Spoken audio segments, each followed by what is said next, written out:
Hello everyone, welcome back to Simran's channel and I'm uploading the video late.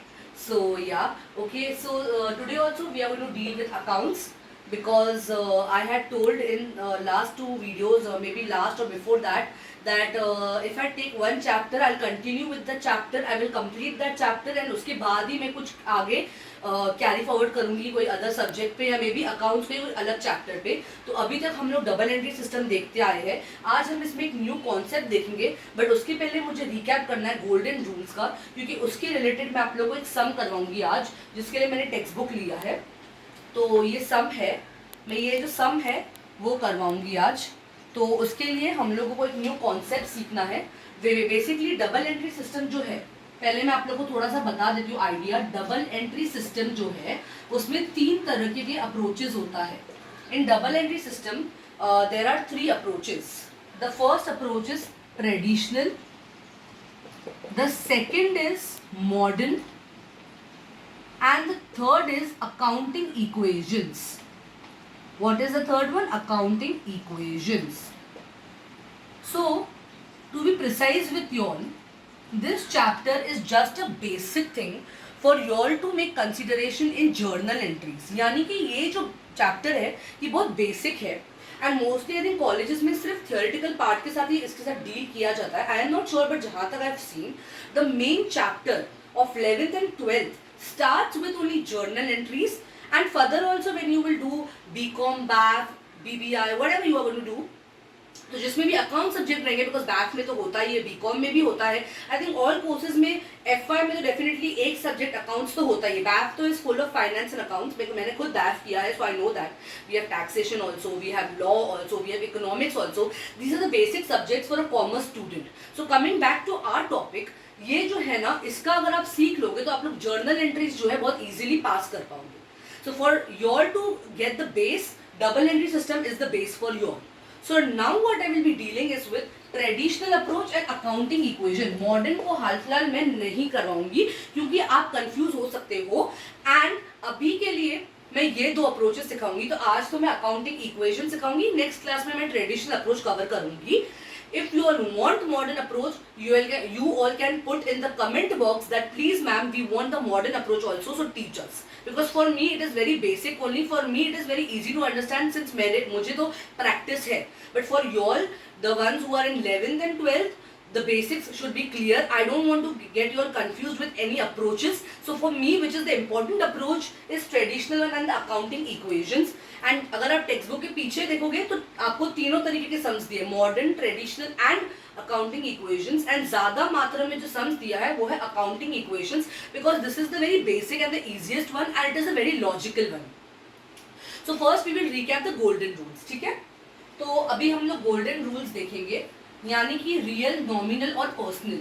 तो मैं orally करवा रही हूँ क्योंकि मैंने ऑलरेडी काफी बार आप लोगों को करवा दिया है रियल, पर्सनल एंड नॉमिनल, तो मैं एक बार ओरली रिकैप करवा देती हूँ। उसके बाद हम लोग डायरेक्टली प्रैक्टिकल सम के साथ स्टार्ट करेंगे, बिकॉज अकाउंट्स खाली थियोरेटिकल नहीं है, accounts is full of practical knowledge. Book keeping is the one which is theoretical and give support to accountancy which is practical. Okay, तो अभी जो है व्हाट इज रियल अकाउंट का golden rule, debit what comes in, credit what goes out. And personal का debit the receiver, credit the giver. So you can see similarity in real and personal कि इसमें debit में आ ही रहा है और credit में जा ही रहा है, but the opposite of both this accounts is nominal account, because nominal में डेबिट और एक्सपेंसेस एंड लॉसेस, यानी कि आप उस चीज को डेबिट करोगे जिसमें आपने नुकसान पाया है, और क्रेडिट आप किसको करोगे, क्रेडिट और इनकम्स एंड गेन्स। तो A plus B is not equal to C, यानी कि personal plus real is not equal to nominal, ठीक है। तो चलो अभी हम लोग एक सम देखते हैं। I am using the text book only for the illustration. मैं कुछ भी आंसर देख के नहीं करवाऊंगी, मैं सिर्फ वो एंट्रीज के लिए मैंने ये टेक्स्ट बुक मैंने लिया है, ठीक है।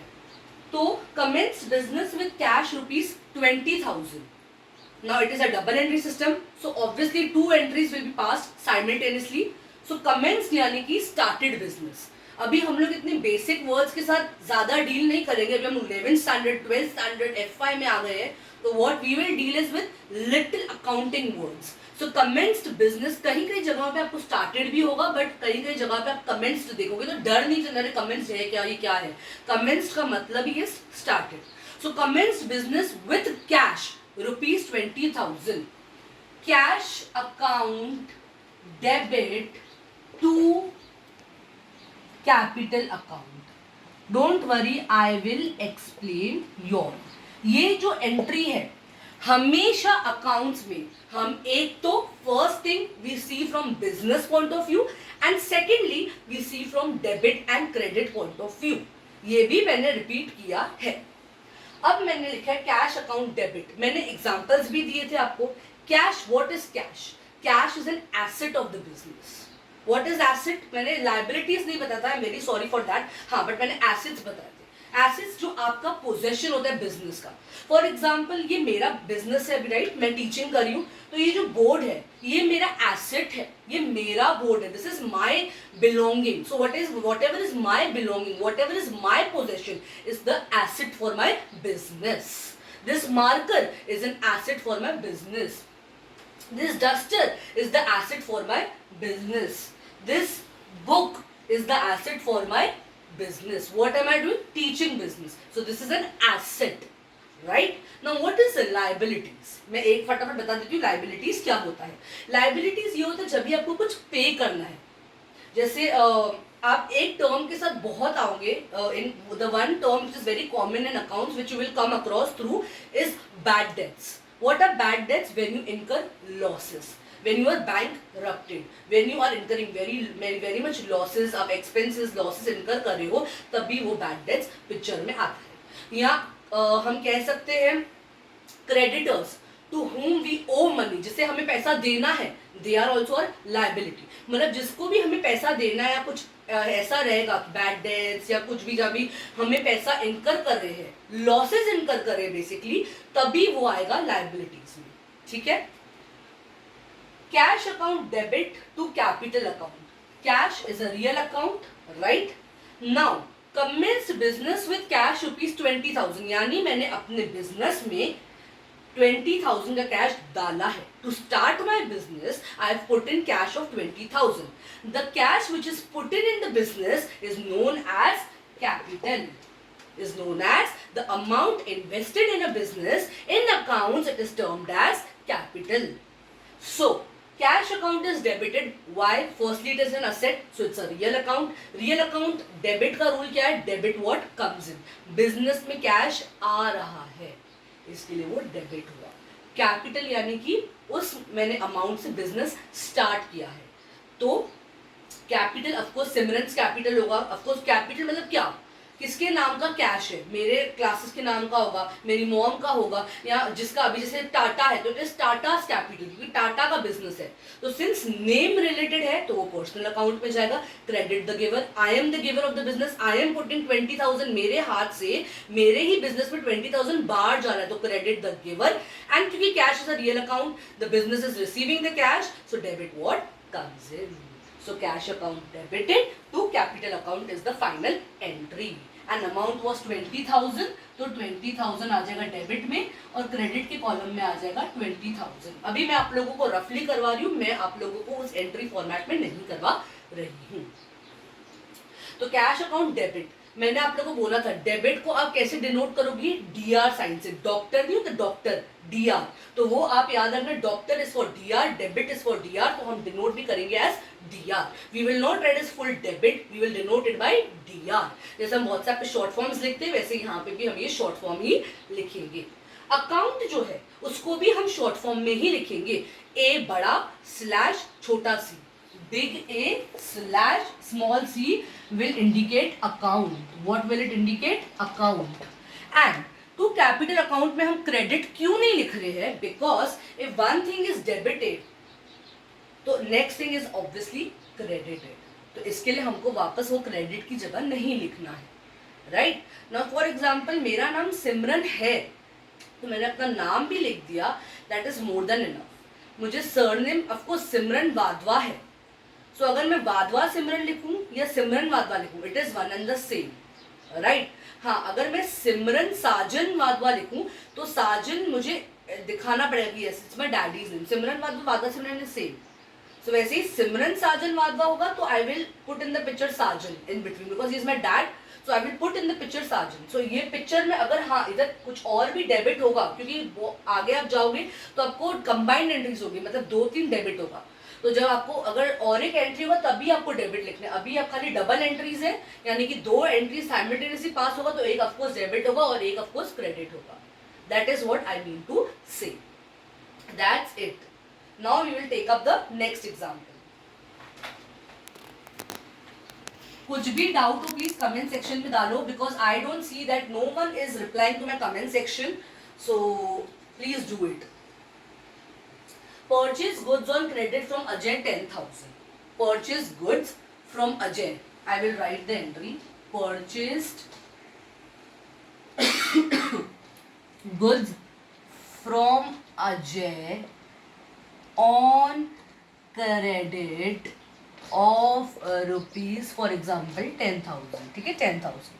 तो goods, जब भी goods word आए, now it is not specified which type of good it is. Is it a laptop? Is it a phone? It is a clothing? No, nothing is mentioned. Only goods is mentioned. So we will never pass goods account. What we will write instead of goods? Purchase. What we will write? Purchase account. We will never write goods account. If the goods are specified, then only we will write the name of the good. Until and unless it is not specified, you will not write goods. What you will write? Purchase. यही sales के साथ भी है. अगर sold goods होता तभी भी आप sales ही लिखते.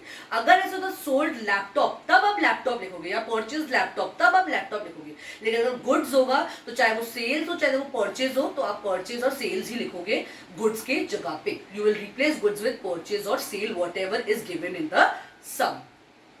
Now purchase goods from Ajay on credit. What is coming in the picture? On credit. Credit यानी उधारी पे लिया है. तो अभी क्या किया है मैंने अजय से, what ever I am a business, मैं जो भी सम पास करूंगी, मैं अपने स्टूडेंट्स को बोलती हूँ आप जो भी एंट्री पास करोगे ये याद रखना कि आप एक बिजनेस हो, आप अपने बिजनेस पॉइंट ऑफ व्यू से सब कुछ देख रहे हो.